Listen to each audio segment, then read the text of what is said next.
This incident happened about 10 years ago. Back then, I got robbed of money every day by bullies in my neighborhood. They always gathered around in the alley and took money from passerbys, but I had to run into them all the time because the alley was on the way to my house. Then one day, I couldn't take it anymore and said I couldn't give them money, and they beat me up. I came home crying, and I couldn't stand the outbursts of anger and pain. I finally made up my mind to take revenge. However, it wasn't like this from the beginning. All of this was just because of a flyer I ran into on the street. There was a sentence written on it: "We take revenge for you with black magic." I called them out of curiosity and asked what this is, and they said that they offer services of punishing someone who you want to punish on behalf of you. Eventually, I went there out of curiosity and with a bit of doubt.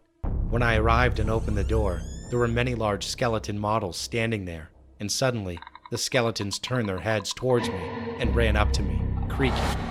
I fell on my back as I was startled, but when I regained consciousness, the skeletons were not moving, but remaining still. It was as if I saw an illusion for a moment, but it really felt like it was moving.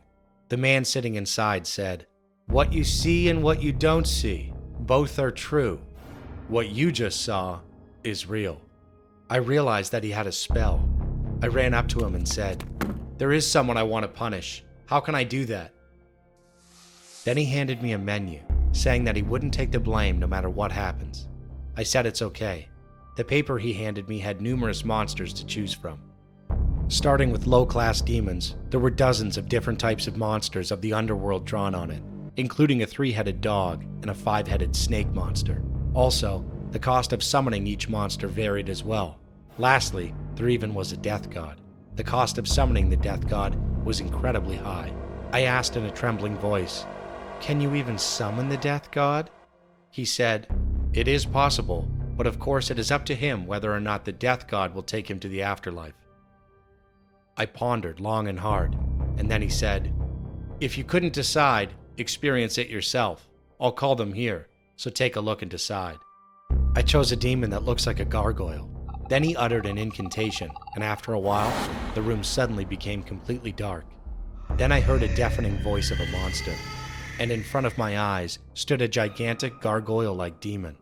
It grabbed my neck and lifted me into the air, laughing. I said, groaning in pain, "How?"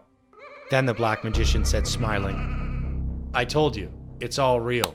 After a while, the gargoyle disappeared like smoke, and I fell to the floor. I signed a contract with him right away, and he said he would summon the demon when I want to.